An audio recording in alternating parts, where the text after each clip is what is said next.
ఆదికాండము 15వ అధ్యాయము 4 నుంచి 7 వచనాలు ఒకసారి రీడ్ చేయండి. యెహోవా వాక్యము అతని యొద్దకు వచ్చి, ఇతడు నీకు వారసుడు కాడు, నీ గర్భవాసమున పుట్టబోచున్నవాడు నీకు వారసుడగునని చెప్పాను. మరియు ఆయన వెలుపలికి అతన్ని తీసుకొని వచ్చి, నీవు ఆకాశం వైపు తేరి చూచి నక్షత్రము లెక్కించుటకు నీకు చేతనైతే లెక్కించుమని చెప్పి నీ సంతానం అలాగున్నని చెప్పాను. అతడు యెహోవాను నమ్మెను, ఆయన అది అతనికి నీతిగా ఎంచెను. ఓకే, ఇక్కడ ఈరోజు మరి మనము దేన్ని మనం తెలుసుకుంటున్నామంటే, ప్రభు అబ్రహాముని దర్శించినప్పుడు లేకుంటే కలిసినప్పుడు ప్రభు ఈ మాటనైనా తెలియజేస్తున్నాడు. మరి అబ్రహాముని ప్రభు వేరుపరిచి ఆయన ఒక స్థలానికి మరి ప్రభు తీసుకొచ్చిన తర్వాత మరి మనం ఏం చూస్తున్నామంటే, ప్రభు ఈ వాగ్దానాన్ని ఆయనకి ఇస్తున్నాడు. అబ్రహాముకి ప్రభు ఏం చేశాడంటే ఆస్తిని ఇచ్చాడు, మరి ఆయనకు కావాల్సిన పని మనుషుల్ని ఇచ్చాడు, ఎంతగానో విస్తరింపచేశాడు. అంటే ఈ 15th చాప్టర్లో మనం ఏం చూస్తున్నామంటే, అప్పుడే ప్రభు ఆయనను ఇంకా దీవిస్తున్నాడు అనమాట. ఆయనకు స్థలాలు ప్రభు ఇస్తున్నాడు, మరి ఇంకా ఆయనను అభివృద్ధి చేస్తున్నాడు. అంటే నువ్వు అడుగు పెట్టే స్థలాలంతా నేను నీకు ఇస్తాను, నేను ఇంకా విస్తరింపచేస్తాను, నీ సంతానాన్ని దీవిస్తానని ప్రభు చాలా వాగ్దానాలు ఆయన ఇస్తూ ఉన్నాడు.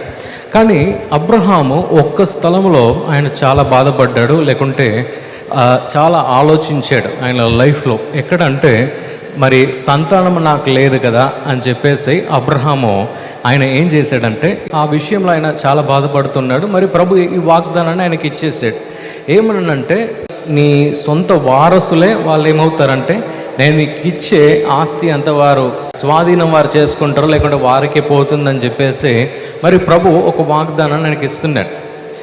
సో ఈ వాగ్దానం వచ్చిన వెంటనే ప్రభు ఏమన్నాడు తెలుసా? 6వ వచనం కనుక మనం చూసినట్లయితే, Abraham believe the lord and he credited to him as righteousness అని మనం చూస్తున్నాం. అంటే ప్రభు ఈ మాటను ఆయన చెప్పిన తర్వాత, అంటే అప్పుడు అబ్రహాంకి 86 ఇయర్స్ అనమాట. 86 ఇయర్స్లో ఆయన ఉన్నాడు. అప్పుడు ప్రభు ఇది చెప్పిన వెంటనే అబ్రహాం ఏమంటున్నాడంటే, ప్రభు నువ్వు చెప్పిన ప్రతి మాటను కూడా నేను నమ్ముతున్నాను అని చెప్పేసి ఆయన ఒప్పుకున్నాడు. ఆయన ఒప్పుకున్న తర్వాత మరి మనం ఏం చూస్తున్నామంటే, ఆ కాలంలో మరి బైబిల్ కాలంలో కనుక మనం చూసినట్లయితే కొందరికి చాలా వైఫ్స్, అంటే ఒక్క భార్య కాదు చాలా భార్యలు ఉన్నారు కదా, చాలా భార్యలు ఉన్నారు బైబిల్ కాలంలో, మరి అబ్రహాం ఆ కాలంలో కూడా. సో జెనసిస్ 16వ అధ్యాయానికి మనం వెళ్తున్నాం. జెనసిస్ 16th చాప్టర్కి మనం వెళ్తున్నాం. అబ్రహాము భార్య అయిన సారాయి అతనికి పిల్లలు కనలేదు. ఆమెకు హాగర్ అను ఒక అగిప్తురాలు దాసి ఉండెను. కాగా సారాయి, ఇదిగో నేను పిల్లలు కనకుండా యెహోవా చేసి ఉన్నాడు, నీవు దయచేసి నా దాసితో పొమ్ము, ఒకవేళ ఆమె వలన నాకు సంతానమును కలగవచ్చునని అబ్రహాముతో చెప్పెను. అబ్రహాము సారాయి మాట వినెను. కాబట్టి అబ్రహాము కానాను దేశములో 10 ఏళ్ళు కాపురం ఉన్న తర్వాత అబ్రహాము భార్య అయిన సారాయి తన దాసి అయిన హాగరును ఐగుప్తురాలను తీసుకొని తన పెనిమిటి అయిన అబ్రహామునకు భార్యగా ఉన్నట్లు అతనికి ఇచ్చెను. అతడు హాగరుతో పోయినప్పుడు ఆమె గర్భవతి అయిను. ఆమె తను గర్భవతి అయినది తెలుసుకున్నప్పుడు దాన్ని యజమానురాలు దాని దృష్టికి నీచమైనది ఆయను. అప్పుడు సారాయి, నా ఊసు నీకు తగులును, నేనే నా దాసిని నీ కౌగిటనిచ్చిన తర్వాత తాను గర్భవతి తెలుసుకున్నప్పుడు నేను దాని దృష్టికి నీచమైన దాన్ని అయితిని, నాకును నీకును యెహోవా న్యాయము తీర్చును గాకని అబ్రహాముతో అనెను.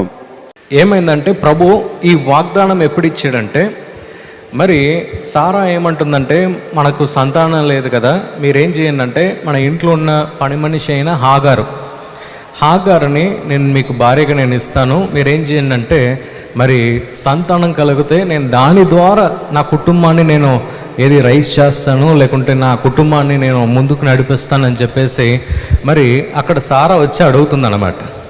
అప్పుడు ఏమవుతుందంటే, అబ్రహామును సారా ఇద్దరు కూడా గొడవ పడుతున్నారంట. అంటే ఫైట్ చేస్తున్నారంట వద్దని. ఎందుకు? సారాని చూసి, అమ్మ ఉన్న ఒక్క తలనొప్పి చాలా ఇంట్లో, ఇంకో తలనొప్పిని ఇంటికి తీసుకురాకమ్మా, ఒక్క తలనొప్పి చాలమ్మా ఇంట్లో, ఇంకో తలనొప్పి నాకెందుకు అటాచ్ చేస్తున్నాను? ఆల్రెడీ నాకు ఈ బాధ ఉంది, ఈ బాధ ఉంటే ఇంకొక స్త్రీని తీసుకొచ్చి నాకు భార్యగా నువ్వు చేస్తే ఇంకా ఎలా అమ్మా అని చెప్పేసి అబ్రహాం ఆయన ఏం చేస్తున్నాడంటే సారాతో గొడవ పడుతున్నాడంట. అంటే దాని కొరకు మాత్రం అబ్రహాం ఆయన గొడవ పడలేదు. కానీ మనం ఆదికాండము 2వ అధ్యాయము 24వ వచనం కనుక మనం చూసినట్లయితే ప్రభు ఏమంటాడంటే భార్య ఉన్ను భర్త ఏక శరీరము అని చెప్పేసి ఒక వచనం ఉంటుందన్నమాట. ఇక్కడ అబ్రహాము ప్రభు ఇచ్చిన వాగ్దానాన్ని అలాగైన 100% ఆయన నమ్మాడు.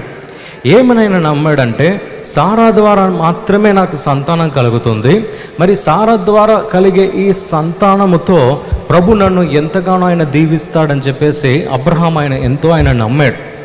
కానీ మనం ఏం చూస్తున్నామంటే అక్కడ సారా మాత్రం సైలెంట్గా ఆమె ఉండట్లేదు అన్నమాట. ఆమె ఏం చేస్తుందంటే ఇంట్లో ఉన్న పని మనిషి దగ్గర కూడా అడగలే, అమ్మా నువ్వు అబ్రహాముని పెళ్లి చేసుకుంటావు అని కూడా అడగలే. కానీ హాగార్ని చూసి సారా ఆమె ఏమన్నా డిసైడ్ చేసుకుందంటే ఇక నాకు సంతానం నాకు కలగటం నాకు చాలా కష్టం. అంటే ఉమెన్కి పీరియడ్ అంటే ఇది ఆ టైం ఉంటుంది కదా, అంటే సంతానం కలిగే టైం అనేది ఉమెన్కి ఉంటుంది. మరి ఆ భార్య ఆ ఏజ్ అంతా దాటేసరికి సారాకు ఆ భయం వచ్చేసింది అనమాట. వెంటనే మనం ఏం చూస్తున్నామంటే ఇంకో క్యారెక్టర్ని మధ్యలో లాగుతుంది. ఎవరిని లాగుతుంది? హాగార్ని. ఇప్పుడు హాగార్ ఇష్టపడిందా? హాగార్ దగ్గర అడిగాడా? అమ్మా నువ్వు పెళ్లి చేసుకుంటావా అని అడిగాడా? ఏం చేయలే. సైలెంట్గా అక్కడ పక్కన కూర్చుని ఒక స్త్రీని పట్టుకొని, రా పెళ్లి చేసుకో, నాకు పిల్లలు కానీ నాకు ఇవ్వు, నేనేది ఏం చేస్తా, కుటుంబాన్ని నీ ద్వారా నేను బిల్డ్ చేసుకుంటా అని చెప్పేసి అక్కడ సారా ఆమె ఏం చేసిందంటే హాగార్ని మరి అబ్రహాముకి ఇచ్చేసి మరి సంతానం కలుగుతుందా కలుగుతుందా కలుగుతుందా అని ఆమె చూస్తూ ఉందన్నమాట.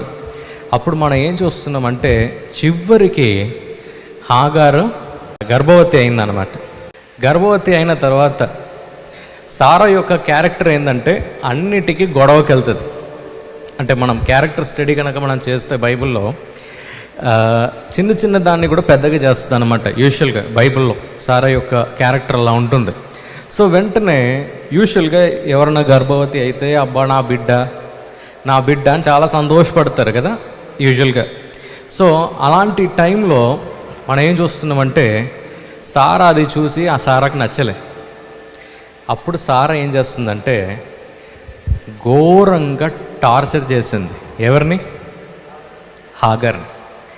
అంటే సైలెంట్గా పక్కకున్న స్త్రీని లాక్కొచ్చి పెళ్లి చేపించి, దేనికోసము ఆమె పెళ్లి చేపించిందో అది అయిన తర్వాత ఆమె ఏం చేసిందంటే టార్చర్ పెట్టింది కదా. ఇక్కడ ఈరోజు మనము దేని గురించి మనం నేర్చుకోబోతున్నామంటే మన జీవితంలో కూడా కొన్ని అలాంటి అన్యాయమైన కార్యాలు లేకుంటే జస్టిస్, అది న్యాయమా? అది హాగర్కి జరిగింది. పిలిచింది ఆమె, పెళ్లి చెప్పించింది ఆమె, సంతానం కలగాలని ఆశపడింది సారానే. కానీ గర్భవతి అయిన తర్వాత టార్చర్ కూడా చేపించింది సారానే కదండి. అలాగే మన జీవితంలో కూడా కొన్నిసార్లు కొన్ని చోటుల్లో ఏమవుతూ ఉంటామంటే ఇలాగే మంచి కోసం మనం వెళ్తాము, కానీ కొన్నిసార్లు మనం చిక్కుకుంటాం. ప్రభు ఈరోజు మన దగ్గర ఏమైనా మాట్లాడాలని ఆశపడుతుంటే ఎక్కడంతా మనకు అన్యాయము జరిగిందో అక్కడంతా మనకు తప్పకుండా న్యాయం జరుగుతుంది. హల్లెలూయా. ఎక్కడంతా మనకు అన్యాయం జరిగిందో అక్కడంతా తప్పకుండా మనకు న్యాయం జరుగుతుంది అని చెప్పేసి ప్రభు ఈరోజు మనతో ఆయన మాట్లాడాలని ఆశపడుతున్నాడు. ఇక్కడ కూడా హాగారు ఆమె ఏం చేయకపోయినా ఆమెను మరి సారా ఆమె ఏం చేసిందంటే చాలా విసిగిచ్చిందంట, చాలా ఘోరంగా టార్చర్ చేయించిందంట. అంటే అత్తయ్య లేదని చాలా సంతోషపడింది, కానీ నెక్స్ట్ ఏమైంది? ఇంకో ఎనిమి అనమాట కదా, ఇంకో కాంపిటీటర్. మరి ఏ ఫ్రస్ట్రేషన్లో సారా ఉందో మనకు తెలియదు, కానీ సారా మరి అలా ఆమె చాలా టార్చర్ పెట్టిన తర్వాత మనం ఏం చూడగలుగుతున్నామంటే, ఈ హాగారు ఆమె ప్లాన్ చేసేసి బయటికి వెళ్ళిపోతుంది. అప్పుడు ఆ 9వ వచనం ఒకసారి రీడ్ చేయండి. అప్పుడు యెహోవా దూత నీ యజమానురాలు యొద్ద నుండి తిరిగి వెళ్ళి ఆమె చేతి కింద అణిగియుండుమని దానితో చెప్పెను. మరియు యెహోవా దూత నీ సంతానము నిత్యముగా విస్తరింప చేసేదను, అవి లెక్కింప వీలునంత విస్తారమవునని దాంతో చెప్పెను.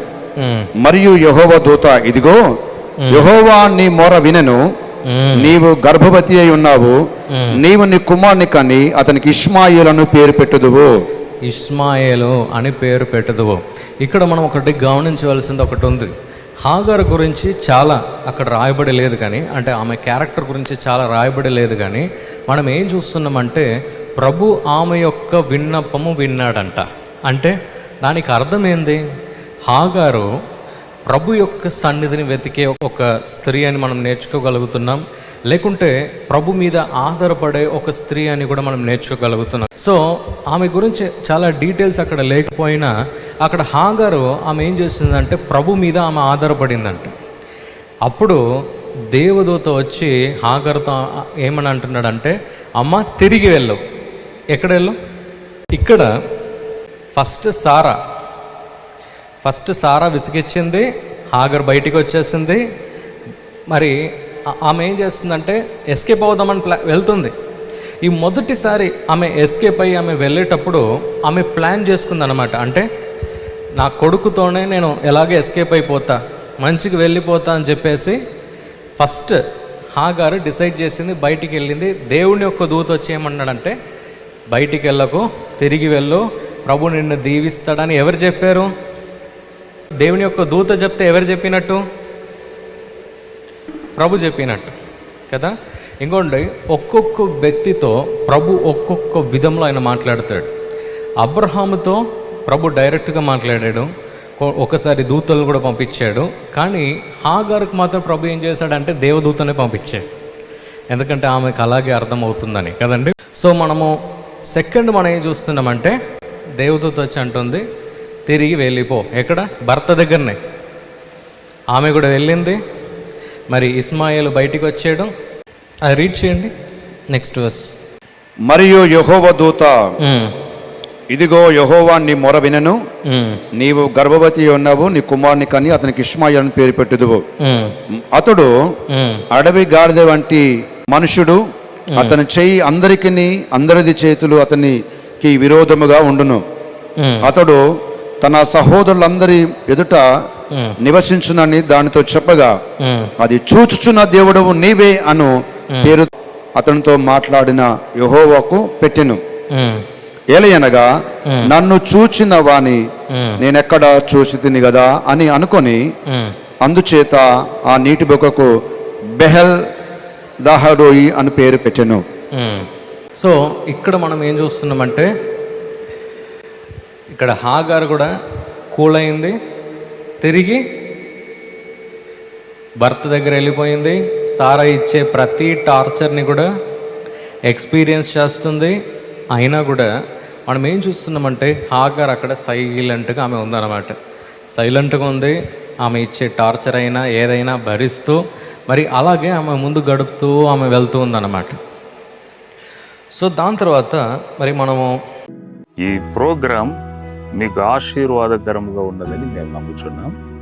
ఫస్ట్ లైక్ చేయండి, తెలిసిన వారు మీ ఫ్రెండ్స్ అందరికీ మీరు షేర్ చేయండి, తర్వాత సబ్స్క్రైబ్ చేయండి.